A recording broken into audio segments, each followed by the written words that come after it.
ሰላም ጤና ይስጥልን ክቡራን የዩቲዩብ ቤተሰቦች፣ የሰዓቱን አጫጭር መረጃዎች እየቀርብ ያለው እስከ ፍጻሜው አብራችሁን ቆዩ።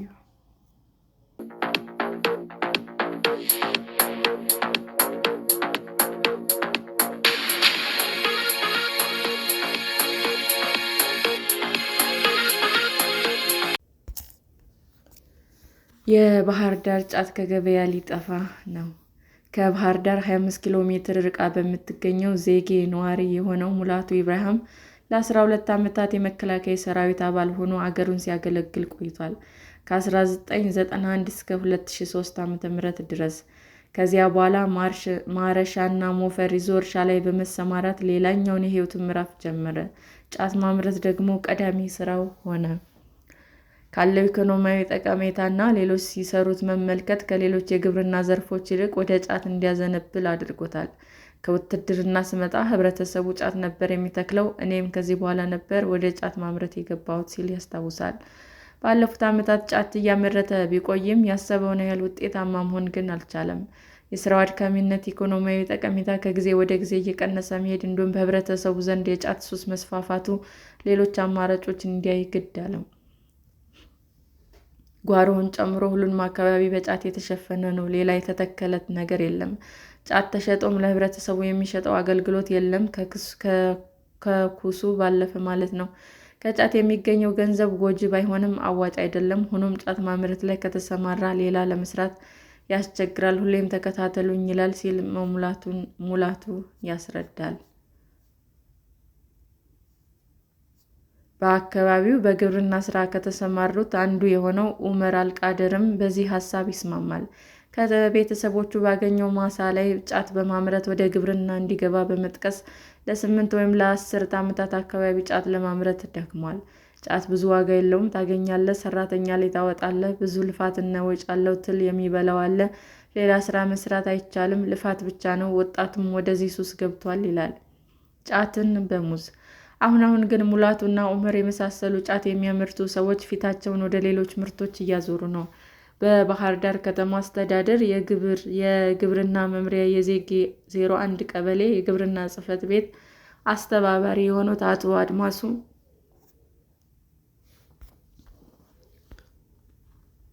በባህር ዳር ከተማ አስተዳደር የግብርና መምሪያ ዜጌ 01 ቀበሌ የግብርና ጽሕፈት ቤት አስተባባሪ የሆኑ አቶ አድማሱ ተካ እንደሚሉት ጫቱን በሌላ ተክል የመቀየር ሀሳብ በአብዛኛው ከአካባቢው ፍላጎት የመነጨ ነው። ጫት ስራ በማስፈታት ያቦዝናል፣ ሕይወትንና ጤናን ያቃውሳል። የአካባቢው ነዋሪዎችን ጫት ለወጣቶች ጠንቅ በመሆኑ መጥፋት አለበት እያሉ ነው። ጫት አይጠቅምም፣ ለዚህም መጥፋት አለበት ማለታቸውን ያስታውሳሉ። ለዚህ ደግሞ የተመራጭ ተደርጎ የታሰበው አካባቢው ላይ የተሻለ ምርታማ ሆኖ ህብረተሰቡን የሚጠቅሙ እንደ ሙዝ፣ አቮካዶ፣ ቡናና የመሳሰሉ ማምረት ሆነ። ይህንን ለማድረግ ደግሞ የግብርና ባለሙያዎችና አርሶ አደሮች አርባ ምንጭ ድረስ በመሄድ በአካባቢው ውጤታማ ስለሆነ የሙዝ እርሻ የልምድ ልውውጥ አድርገዋል።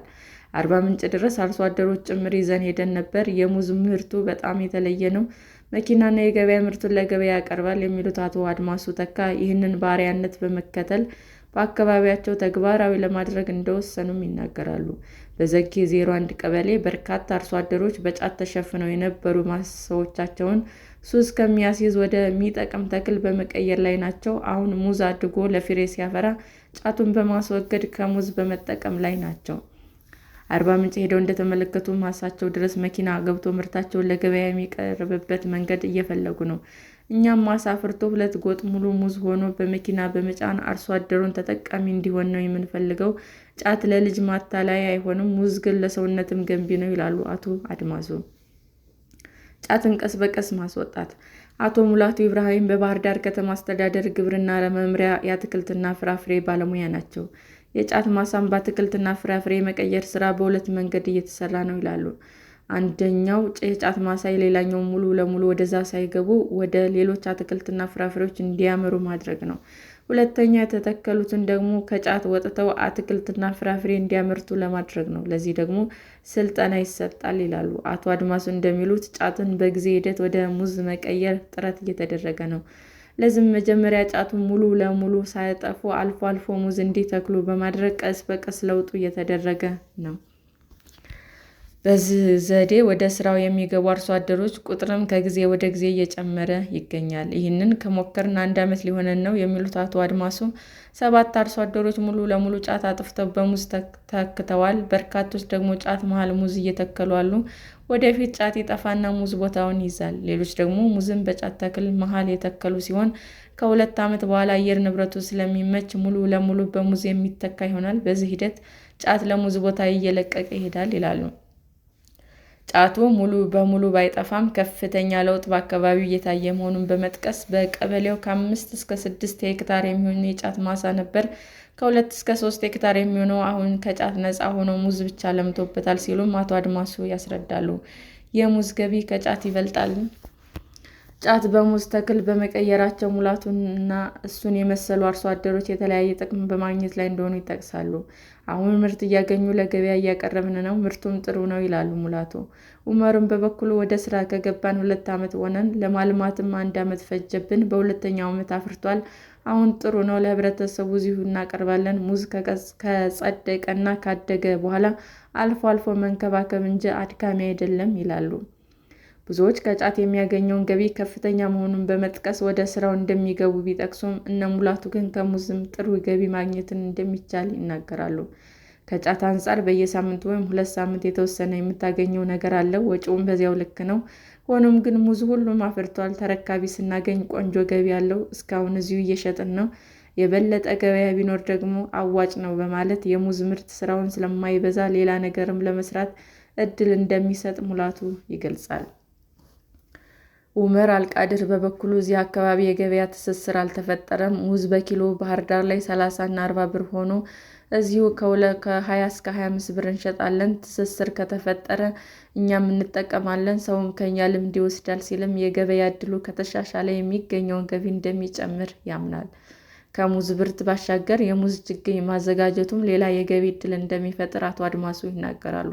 አርሶ አደሮች ባለፈው 2 መኪና ችግኝ ሸጠዋል። በአግባቡ ከተሰራ በኢኮኖሚ ረገድ ሙዝ አዋጭ ተክል ነው። የጫትና የሙዝን ማሳ ብናይ ከአንድ የሙዝ ተክል እንኳን ከ200 እስከ 250 ፍሬ ሙዝ ይገኛል። ይህንን ወደ ሂሳብ ስንቀይረው ሰፊ ልዩነት አለው። ከውትድርና ወደ ግብርና የገባው ሙላቱ ጥሩ ገቢ አግኝቼበታለሁ ያለው የጫት ተክል ከአድካሚነቱ ባሻገር የጠበቅነውን ያህል ገንዘብ ካለማስገኘቱ ባሻገር ወጣቶችን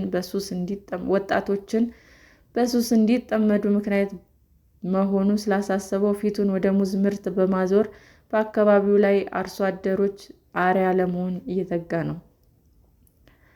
ከዚህ በኋላ ጫት ካለው ጎጂነት አንጻር በሌላ አትክልት ሙሉ ለሙሉ መቀየር አለበት። ጥቅሙ ለራስ ብቻ ሳይሆን ለአካባቢው ህብረተሰብና ለሀገርም ነው በማለት ሙዝ ማንም ለጉዳት ሳይዳርግ አምራቹንም የሚጠቅም ምርት እንደሆነ ካገኘው ጥቅም ተነስቶ ሙላቱ ይናገራል።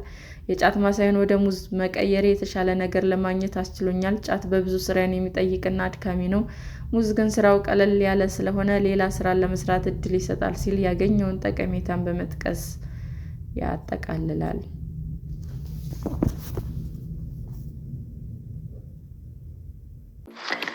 ሰላም ጤና ይስጥልን ውድ የዩቲዩብ ቤተሰቦቼ እንዴት ናችሁ? አዲስ ጀማሪ ነኝና ሰብስክራይብ ያደረጋችሁ አበረታቱኝ። አመሰግናለሁ። ክቡራን የዩቲዩብ አድማጮቻችን ለሰዓቱ ያቀረብኩላችሁ አጫጭር መረጃዎች ይህንን ይመስል ነበር። በሌላ መረጃ እስክንገናኝ ሼር፣ ላይክ፣ ሰብስክራይብ እንዲሁም ቢቀርብልን የምትሉት መረጃ ካለ ኮሜንት እያደረጋችሁ ቸር ቆዩን።